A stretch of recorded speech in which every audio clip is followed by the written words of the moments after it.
లేదు ఏదైనా సునామీ లాంటిది వచ్చి ముంచేసింది అనుకో, ఇతర దేశాలు ఏం చేస్తాయి? వాళ్ళకి సహాయం చేస్తాయి. ఏ హెలికాప్టర్ మీద వెళ్ళి ఏ పులిహార పొట్లాలో ఏ ఆహారమో వాళ్ళకి అందిస్తూ ఉంటాయి. లేకపోతే ఏదైనా కొంత సహాయం చేస్తారు. ఉదూతు తుఫాన్ తెలుసుగా మీకు? అప్పుడు వైజాగ్ అంతా ఏమైపోయింది? అసలు ఏమిలా మొత్తం స్నైన్ బోర్డులు, అసలు ఆ ప్రాంతం అంతా కూడా కనీసం చూడటానికి మా ఇంటి మీద రేకులు వెళ్ళిపోయినాయి, బిల్డింగ్లు కూలిపోయినాయి, కరెంట్ లేదు. అసలు ఎలా ఉన్నారంటే అలా ఉన్నారు. ఇంచుమించు మేము ఇక్కడి నుంచి ఒక 100 బస్తాలు అంటే రైసు, కందిపప్పు, నూనె ఇట్లా నిత్యావసరాలు 100 బస్తాలు 100 ప్యాకెట్లు చేసుకొని ఒక వ్యాన్ తీసుకొని వైజాగ్ వెళ్ళాం చాలా సంవత్సరాల క్రితం. ఆ వైజాగ్ వెళితే నిజంగా అక్కడ ఉన్నటువంటి ఆ సముద్ర తీర ప్రాంతాల్లోకి వెళ్ళాం. అక్కడ గుడిసెలు వేసుకొని ఉంటారు కదా పాపం, అలాంటి వాళ్ళకి ఆహారం అందిద్దాం. మా వ్యాన్ వెళుతుంటే కనీసం 200 మంది వెనకబడుతున్నారు. కనీసం ఒక క్యాండిల్ ఇవ్వండి అని. దేనికోసం? ఒక కొవ్వొత్తి కోసం. అన్నీ అయిపోయింది, సంచులన్నీ పనిచేసాం, ఎవరి కాళ్ళకి ఇళ్లలో ఇచ్చేసాం. అప్పటికే ఎంత మొత్తం ఇక ఎక్కడోళ్ళు అక్కడ తాటాకులు పడిపోతే తాటాకుల మీద కూర్చొని ఉన్నారు. ఇక వాళ్ళకి అదే జీవనాధారం. 4 తాటాకులు తెచ్చుకోవడం, దాని కింద కూర్చోవడం. చీకటి అయితే వాళ్ళు బతకి ఉండలేరు కాబట్టి ఒక క్యాండిల్ కోసం, ఒక చిన్న టీషర్ట్ కోసం, కొంచెం కందిపప్పు కోసం, కొంచెం బియ్యం కోసం వ్యాన్ అన్నమాట దరిదాపు పరుగులు పెట్టుకుంటూ వస్తున్నారు. అప్పటికే మా దగ్గర అన్నీ అయిపోయాయి. ఆ వైజాగ్ ఎంట్రన్స్కి వెళ్ళేసరికి చాలా మంది చుట్టుముట్టేశారు. అసలు కదలనివ్వట్లేదు మమ్మల్ని. అవి ఇచ్చేదా కదలనివ్వ. సర్లే కదా అని ఉన్న వాళ్ళకి అంతా కొంచెం పంచుకుంటూ వెళ్ళాం. ఇక ఆ వస్తూ ఉన్నప్పుడు చూస్తే జనం కిటకిటకిటలు ఆడిపోతున్నారు. అదంతా దేని కారణం అంటే హుదూద్ తుఫాను వలన కొట్టుకుపోయినటువంటి నిరాశ్రులైపోయినటువంటి వారందరూ. అలాంటి దేశానికి మనం ఏం చేస్తుంటే కొద్దిగా గొప్ప సహాయం చేస్తూ ఉంటాం. ఈ లవోదికి అనేటువంటి ఈ దేశం అలాగూ చితికిపోయి నలిగిపోయి ఉంటే వీళ్ళు ఈ దేశంలోకి ఎవరిని రానిలేదంట. మాకెవరు సహాయం వద్దు, మాకెవరు సహాయం చేయొద్దు. ఎందుకంటే మా దగ్గర చాలా డబ్బు ఉంది, మా దగ్గర చాలా బంగారం ఉంది, మేము చాలా కష్టపడి నిలబెట్టుకోగలిగినటువంటి దమ్ము ధైర్యం మాకుంది, కాబట్టి మీ సహాయాలు మాకు వద్దు అని ప్రతి నలుమూలల నుంచి వచ్చినటువంటి సహాయాలన్నీ కూడా వీరెవరు తీసుకోవాలి. అంత గొప్ప దేశము ఈ లవోదికియా దేశం. దేవునికి మహిమ కలుగునుగా. కానీ ఈ లవోదికియాలో ఉన్నటువంటి ఆ గొప్పతనాన్ని చూసే దేవుడు ఒక గొప్ప మాట మాట్లాడుతున్నాడు. ఏమన్నాడో ఒక్కసారి వాక్యంలోకి వెళ్ళిపోదాం, త్వరితంగా ముగించుకుందాం. చూడండి. ఆమెను వాడును నమ్మకమైన సత్యసాక్షియు,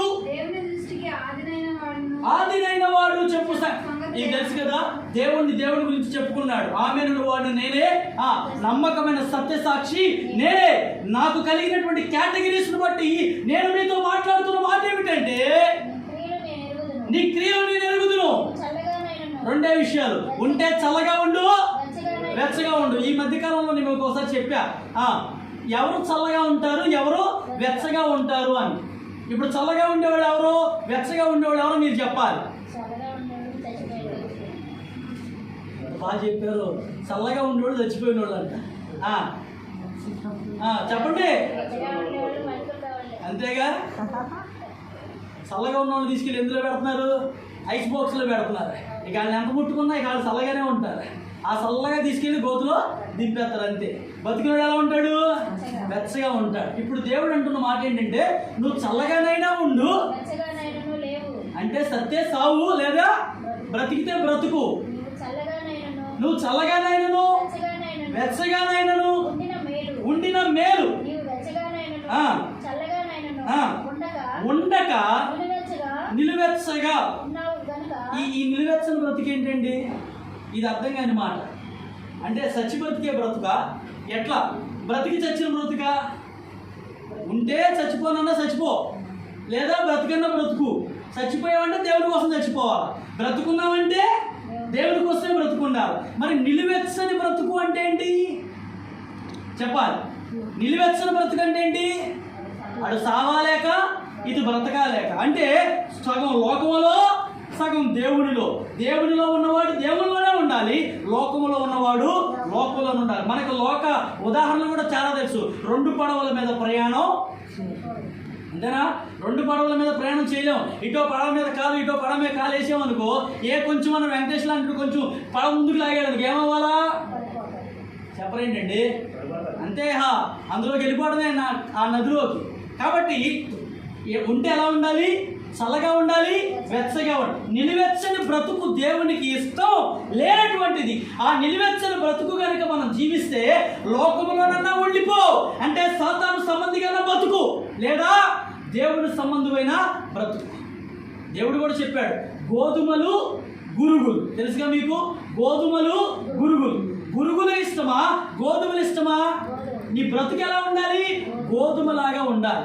గోధుమలు శ్రేష్టమైనటువంటివి, అవి ఆహారానికి మంచివి, అవి బలాన్ని చేకూర్చేటువంటివి, అవి దేవునికి ఇష్టమైనటువంటివి. మరి గురుగులు అవి లోక సంబంధమైనటువంటివి, అవి దేవునికి వ్యతిరేకమైనటువంటివి.